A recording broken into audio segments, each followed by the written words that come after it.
વડોદરા મહાનગરપાલિકાની વડી કચેરી ખાતે હર ઘર તિરંગા હેઠળ બેઠક બાદ જોઈન્ટ સીપી લીના પાટીલનું નિવેદન.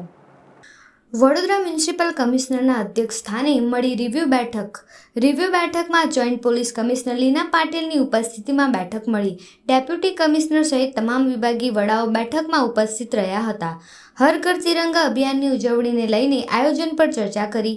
આજની રિવ્યુ બેઠકમાં સેલિબ્રેશનની રૂપરેખા તૈયાર કરવા ચર્ચા કરવામાં આવી. સ્ક્રીન પર પ્રોજેક્ટ દ્વારા કાર્યક્રમના આયોજનને લઈને પ્રેઝન્ટેશન કરવામાં આવ્યું. બેઠકમાં સપ્તાહ દરમિયાન શહેરના વિકાસલક્ષી કામો પર પણ ચર્ચા કરવામાં આવી. 15મી ઓગસ્ટ એટલે કે સ્વતંત્રતા દિન આવી રહ્યો છે, એને ધ્યાનમાં રાખીને હર ઘર તિરંગાના પ્રોગ્રામ, તિરંગા યાત્રા અને જે અલગ અલગ પ્રોગ્રામ્સ થવા જઈ રહ્યા છે એને લઈને આજે રિવ્યુ બેઠક કરવામાં આવી હતી મ્યુનિસિપલ કમિશનર સાહેબની અધ્યક્ષતામાં. અને આખું પ્લાનિંગ થઈ રહ્યું છે અને અમે આ જે આખો પ્રોગ્રામ છે એને વડોદરા શહેરવાસીઓ અમારી સાથે જોડાયા અને ખૂબ ઉત્સાહપૂર્વક આપણે સ્વતંત્રતા દિવસ અને એને લઈને જે હર ઘર તિરંગા અને સ્વચ્છતાની થીમ ઉપર આ જે પ્રોગ્રામ કરવા જઈ રહ્યા છે એમાં બધા જોડાશે. સૌપ્રથમ આજે જે રિવ્યુ બેઠક હતી એમાં આપણે તિરંગા યાત્રા બાબતની બેઝિક તૈયારીઓ શું કરવું જોઈએ. આવનારા ઓગસ્ટ 15 તારીખ જે ઇન્ડિપેન્ડન્સ ડે છે એની પ્રી તૈયારીમાં તિરંગા યાત્રા દર વખતે રાજ્ય સરકારની માર્ગદર્શન અને ભારત સરકારની માર્ગદર્શન હેઠળ અમે કરતા હોય છે. આ વખતે પણ વડોદરામાં સારી રીતે આયોજન કરવાનું અત્યારે પ્રી પ્લાનિંગ તૈયારી થઈ રહ્યા છે. આવનારા દિવસોમાં જે મિટિંગ્સ વિગતવાર કરવાનું છે એમાં અમે કરીશું. તિરંગા યાત્રામાં ખાસ કરીને પહેલા ખાલી યાત્રા જ હતી. આ વખતે ભારત સરકાર અને રાજ્ય સરકારની સૂચનાથી જ 2-3 ફેઝીસમાં ઝુંબેશ ચલાવવાના છે.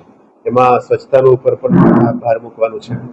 દર સ્કૂલ્સ અને કોલેજીસમાં હરીફાઈ, રંગોલી, પેઇન્ટિંગ કોમ્પિટિશન્સ, સ્વચ્છતા ઉપર વધારનું ભાર મૂકીને આ બધું હરીફાઈ કરવાના છે. પછી એક રાષ્ટ્રભાવની અને તિરંગા બાબતનું જે પણ છે ક્વિઝ કોમ્પિટિશન્સ એ બધું કરવાના છે. સિટીને ઘણા બધા દિવાલોમાં પણ જે રાષ્ટ્રીય ફ્લેવર છે એમાં તિરંગાનું અને એમાં રિલેટેડ આન બાન શાન બાબતનું તમામ પેઇન્ટિંગ્સ પણ કરીને સિટીને સજાવવાના છે. અમુક અલગ અલગ સર્કલ્સ, અલગ અલગ લાઇટિંગ પણ કરવાનું છે. એ બધું યુવા સાંસ્કૃતિક વિભાગ તરફથી જે સૂચના આવી છે એ પ્રમાણે અમે આગળનું કામગીરી કરવા નક્કી કર્યું છે. સેકન્ડ, જે તિરંગા યાત્રા સિવાય જે ગ્રીવેન્સીસ છે, પબ્લિક ગ્રીવેન્સીસ, જેમાં અલગ અલગ માધ્યમોથી જે પબ્લિકના અલગ અલગ ડિપાર્ટમેન્ટની ગ્રીવેન્સીસ આવતા હોય છે એના બાબતમાં પણ રિવ્યૂ કરીને વહેલા તકે એનો નિકાલ થાય અને પબ્લિકને સેટિસ્ફાઈ થાય ત્યાં સુધી સંતોષકારક જવાબ આપે. પછી આ કામ નિકાલ થયા પછી એમને જાણ પણ કરવી, એ બાબતનું એક સિસ્ટમ રેડી કરવાનું કીધું છે. ટૂંક સમયમાં એક વોટ્સએપ ચેટબોટથી જ તમામ સર્વિસીસ અમે આપી શકાય સિટીઝન્સને. એ બાબતમાં અત્યારે તૈયારીઓ શરૂ કરી દીધી છે. એટલે તમારા વોટ્સએપમાં હાઈ ટાઈપ કરવાથી તમારું વીએમસીનું તમામ સર્વિસીસ એની અંદર આવશે અને તમે સર્વિસ સિલેક્ટ કરીને ત્યાં આગળનું કામગીરી કરી શકો છો. એ એક્ઝિસ્ટિંગ ગ્રીવેન્સ સિસ્ટમ સાથે જ એડિશનલ મલ્ટિપલ ફેક્ટર સાથે આપવામાં આવશે.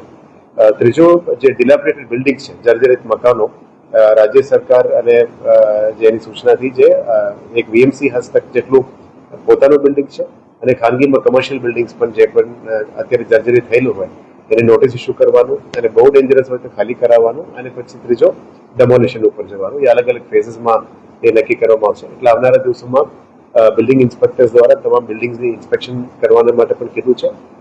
મૂળ હિત આ છે કે કોઈનું જાનહાનિ ના થાય અને જાહેર જનતા માટે કંઈ નુકસાન ના થાય એ બાબતનું તૈયારી અમે હાથ ધરવાનું કીધું છે. પછી જે કી પરફોર્મન્સ ઇન્ડિકેટર છે અલગ અલગ ડિપાર્ટમેન્ટ્સનું, કે કેવી રીતે પરફોર્મન્સ ઇમ્પ્રૂવ કરી શકાય, પબ્લિક સુવિધાઓ સારી રીતે પૂરું પાડી શકાય, એ અને સીએમ ડેશબોર્ડ સાથે સંકળાયેલા છે, એને પણ રિવ્યૂ કરવામાં આવ્યું. બસ સ્ટોપ્સ, જે ઘણા બધા બસ સ્ટોપ્સ પણ અત્યારે એની કન્ડિશન સારું નથી, એને સુધારવા માટે શું બદલાવો લેવું જોઈએ એ એસએસ ડિપાર્ટમેન્ટે પણ ચર્ચા કરી રહ્યા છે. એ અલગ અલગ મોડલ્સ ઉપર કામ ચાલે છે, એને પણ આગળ લઈ જવા માટે આવનારા દિવસમાં તમામ બસ સ્ટોપ્સને પણ કેવી રીતે રિવાઇવ કરી શકે, જેને કરીને પબ્લિકમાં સારી રીતે બેસી શકે, વાપરી શકાય, સારું સુવિધાઓ આપી શકાય, એ બાબતની તૈયારીઓ છે.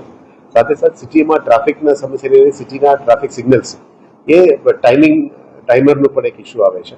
એટલે સિટી પોલીસ સાથે અને આજે જેસીપી પણ આવેલા હતા, જોઈન્ટ કમિશનર સાથે પણ ચર્ચા કરી છે. એટલે એડાપ્ટિવ ટ્રાફિક સિગ્નલ સિસ્ટમ ઉપર જઈશું આવનારા દિવસોમાં, જેથી કરીને ઓટોમેટિક જે ટ્રાફિક વધારે હોય ત્યારે સિગ્નલ ઓટોમેટિક એને સેન્સ કરીને ઓપરેટ કરે છે. એ એઆઈ બેઝ સિસ્ટમ ઇમ્પ્રૂવ કરવાનું છે. એટલે આવનારા દિવસોમાં ટ્રાફિક સિગ્નલ્સને ટાઈમિંગ ઇમ્પ્રૂવ કરીએ જેથી કરીને જે ટ્રાફિકની સમસ્યા હલ થઈ શકે એ બાબતો પર ચર્ચા કરવામાં આવી. અને જે નેશનલ હાઈવે ઓથોરિટીની હદમાં આવે છે, જેમાં વીએમસીનું હદ લાસ્ટ આવે છે, એમાં અગાઉ પણ માનનીય સિટીના પોલીસ કમિશનર પણ વિઝિટ કરેલા હતા. એટલે ડુમાલ ચોકડી, અલગ અલગ ચોકડીમાં જે કન્જેશન છે એને દૂર કરવા માટે પણ બીએમસીના ટીમ અને પોલીસની ટીમ સાથે મળીને અને એનએચઆઈની ટીમને મદદ કરીને છે. એમાં આવનારા દિવસોમાં પણ થોડું એમને મદદ કરીશું, જેથી કરીને ટ્રાફિક કન્જેશન દૂર થઈ શકે. આવતીકાલે કદાચ 2-3 ફિલ્ડ વિઝિટ્સ પણ કરવાનું નક્કી કર્યું છે. સાથે સાથે અત્યારે લગભગ 41 તળાવ છે આપણા પાસે, 43 ટુ બી પ્રિસાઇઝ, અને આવનારા દિવસમાં 9 તળાવો પણ કરવાના છે.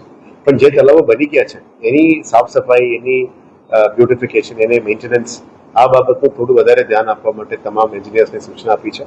એટલે પહેલા એની જે અંદર જે ગંદકી હોય એને ક્લિયર કરવા માટે, ડિવોટરિંગ કરવા માટે અને સારું નિભાવણી થાય એ બાબતનું ઝોનલ એન્જિનિયર્સને સૂચના આપી છે.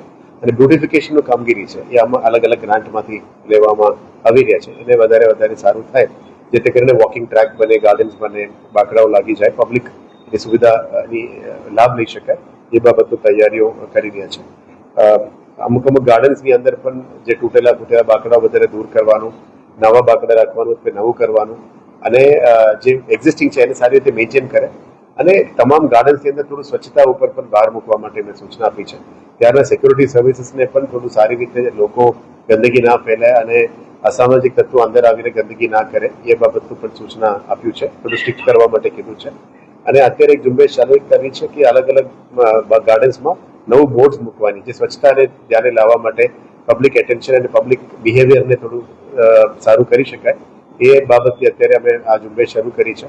આવનારા દિવસોમાં વોર્ડ ઓફિસર્સ પણ 3 પ્રકારની પગલાં લેવા માટે કીધું છે. એ ઝુંબેશ તરીકે ઉપાડે તો જ આને સિટીને અમે સારું કરી શકાય. એના માટે પહેલા તબક્કામાં જાહેર જગ્યામાં ગંદકી ફેલાવવાનું ઓછું કરવું પડશે. જરૂરત પડે તો દંડ પણ લેવાની સૂચના આપી છે. એટલે door to door selection system, door to door segregation system અને ટ્રાન્સફર સિસ્ટમને સારું કરવાનું કીધું છે. એક રજૂઆત અમુક વખતે મળે છે કે પ્લાસ્ટિક ની જે સેગ્રીગેશન નથી થતી અને એની વેચાણ થઈ રહ્યા છે. એને પણ થોડું કંટ્રોલ કરવા માટે કીધું છે કે જેથી કરીને લાસ્ટ રિફ્યુઝ સ્ટેશન સુધી પ્લાસ્ટિક જાય અને એનું આરડીએફ હોય, રીયુઝ હોય, એ બધા કરવું જોઈએ. અને આવનારા દિવસોમાં બલ્ક જનરેટર્સ, જે હોટેલ્સ છે, રેસ્ટોરન્ટ્સ છે, જે વેટ વેસ્ટ બહાર કાઢી રહ્યા છે, એને પણ કેવી રીતે અમે બાયો ઓર્ગેનિક કમ્પોસ્ટમાં કન્વર્ટ કરી શકાય એ માટે કમ્પોસ્ટ સ્ટેશન્સ છે, અમુક જે જૂના ચાલુ કરીએ ત્યારે વધારે રિવાઇવ કરવાનું કીધું છે. અને આવનારા દિવસોમાં બાયો સીએનજી તરફથી પણ જઈશું, જેથી કરીને જેટલા વેટ વેસ્ટ આવે છે એની અંદરથી કઈ ગેસની ઉત્પાદન થાય અને આપણે કોસ્ટ ઓછું થઈ શકે એ બાબતનું પ્લાનિંગ છે. ટ્રાફિક સર્કલ્સ જેટલા છે એને રીસાઇઝિંગ કરવાનું છે. સિટી પોલીસ તરફથી પણ ભલામણ આવી છે, જેને રીસાઇઝ કરવાનું છે. અમુક જગ્યામાં સ્પીડ બ્રેકર્સ લગાવવાનું છે. આવનારા દિવસોમાં સ્કૂલ્સ, કોલેજ અને હોસ્પિટલ્સ, ખાસ કરીને જ્યાં લોકોની અવરજવર વધારે હોય, ક્રોસિંગ વધારે હોય, ત્યાં સ્પીડ બ્રેકર્સ સિટીના ટ્રાફિક સલાહકાર સમિતિ સાથે પણ લઈને ટ્રાફિક સ્પીડ બ્રેકર્સ મૂકવાનું વાત કરી છે. પછી ટ્રાફિક સ્પીડ બ્રેકર સાથે સાથે એની પેઇન્ટિંગ પણ સારી રીતે થાય, જેથી કરીને લોકોની એક્સિડન્ટ ઓછું થાય એ બાબતનું પણ તમામ પગલાઓ હાથ લેવા માટે બ્રિજની ડિપાર્ટમેન્ટ, ટ્રાફિક ડિવાઇડર્સ ડિપાર્ટમેન્ટ અને સર્કલ્સ જે મેન્ટેન કરે છે એમને સૂચના આપી છે. રેઇન વોટર હાર્વેસ્ટિંગ જે બની રહ્યા છે એને પણ થોડું ધ્યાન રાખવા માટે અને વહેલા તકે સારી રીતે સારા ગુણવત્તાવાળો રેઇન વોટર હાર્વેસ્ટિંગ બને, જેથી કરીને વરસાદી પાણી, અત્યારે જે પ્રારંભમાં વરસાદ આવે છે એની પાણીનું સંરક્ષણ થઈ શકે એ બાબતનું પણ અત્યારે તૈયારીઓ કરી રહ્યા છે. આ સિવાય રાજ્ય સરકાર તરફથી જે સ્વર્ણિમ અમૃત ગ્રાન્ટ આવે છે મોટા પ્રોજેક્ટ્સનું, એનું પણ જે કામગીરી છે એને રિવ્યુ કરવામાં આવ્યું. એટલે જે પ્રોજેક્ટ ચાલુ કરી છે એને સ્પીડમાં લેવા માટે, જે પ્રોજેક્ટ નથી શરૂ કરવામાં એને પણ આવનારા દિવસોમાં ટેન્ડર્સ બધું કરીને પાસ કરવા માટે કીધું છે. સેમ વિથ બિલ્ડિંગ્સ, જર્જરિત બિલ્ડિંગ્સ આપણા પોતાનું પણ હોય એની સુધારા વધારા જે કરવાનું છે એ પણ કરી આપવા માટે કીધું છે. અને જે આપ જાણો છો પહેલાથી જ પાર્કિંગ પ્લોટ્સ અને સ્ટ્રીટ વેન્ડર્સ માટે જે સુવિધાઓ આપણે પ્લોટ્સ ઊભું કરવાના છે, બેઝિક ઇન્ફ્રાસ્ટ્રક્ચર રેડી કરવાનું છે. આમાં કેવી રીતે કઈ સુવિધાઓ કરવું જોઈએ એના માટે પણ ચર્ચા થઈ છે. એટલે આવનારા દિવસોમાં આશા રાખીએ છીએ કે આ બધા જ મુદ્દાઓ જે લીધેલા છે એને અમે સારી રીતે કરી શકાય. આજે 2 દિવસ પાણીનું શટડાઉન પણ લીધેલા છે, એટલે કોઈનું તકલીફ ના પડે, ટેન્કર્સ પહોંચવું જોઈએ એ બાબતો પર નાનકડી રિવ્યુ કરી હતી. પણ આવનારા દિવસોમાં પાણી પુરવઠાનું જે સિસ્ટમ છે એને બહુ ચોખ્ખું કરીને કન્ટામિનેશન પ્રિવેન્ટ થાય. એ એક દિવસનું કામ નથી, લગભગ 5-6 મહિના થશે. પણ આને સુવિધાઓ વધારવા માટે અમે આગળ વધી રહ્યા છે. અને આવનારા દિવસોમાં WTPs, STPs તમામનું કામગીરી પણ સુધારીને પીવાનું પાણી અને ડ્રેનેજ આ મેઇન 2 ફોકસ એરિયાઝ છે. અને ત્રીજો સ્વચ્છતા ઉપર ફોકસ કરવાનું કીધું છે. આ સિવાય જે સિટીઝન્સનું ગ્રીવન્સીસ છે, રોડ, રસ્તા, ગટરનું અને અત્યારે જે પેચવર્કનું કામગીરીને પણ અમે રિવ્યુ કરી રહ્યા છે. એટલે વહેલા તકે આજે એક સૂચન કરવામાં આવ્યું કે જે પેચવર્કની કામગીરી કરે આ ફક્ત કોન્ટ્રાક્ટરને ઉપર નિર્ધારિત નથી રહેવાનું કે સ્થાનિક જગ્યામાં એસિસ્ટન્ટ એન્જિનિયર અથવા આપણા સ્ટાફ સુપરવાઇઝિંગ સ્ટાફ સાથે રહીને કામગીરી કરવું જોઈએ, જેથી કરીને સારું ગુણવત્તાનું કામ થાય અને પબ્લિકમાંથી જે બૂમ પાડનાર છે એ ઓછું થવું જોઈએ. બેઝિકલી આપણે સારા ગુણવત્તાના ક્વોલિટી રોડ્સ પણ બનાવવા માટે સૂચના આપી છે. જ્યારે પણ ડ્રાય સ્પેલ મળી જાય અને ચોમાસા ત્યારે થોડું ધીમે થાય આ કામગીરી હવે થોડું સ્પીડમાં લેવાનું નક્કી કર્યું છે.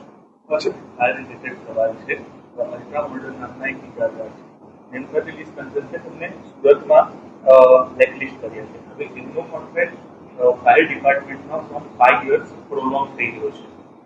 હવે એવા એલિગેશન થઈ રહ્યા છે કે ક્યાંક યુનિટ ચલાવવા માટે ટેન્ડરો આવી ગયા છે, લોકોએ 3-4 ગણા ભર્યા છે, પરંતુ છતાંય તે ટેન્ડર ખોલવામાં નથી આવતા અને તેના કારણે તે કોન્ટ્રાક્ટ પ્રોલોંગ થઈ રહ્યો છે મેન પાવર સપ્લાય. આ બાબત આવી કોઈ બાબત મારા ધ્યાનમાં નથી. આપે જે કીધું છે અત્યારે ધ્યાનમાં આવી છે, અમે જરૂરત પડે તો એ અંદર ચેક કરીશું. મારા ધ્યાનમાં અત્યાર સુધી આવ્યું નથી, પણ આપે જણાવ્યું છે. હું કન્સર્ન ડિપાર્ટમેન્ટને પૂછીને જે પણ યોગ્ય પગલાં લેવાનું છે અમે લઈશું.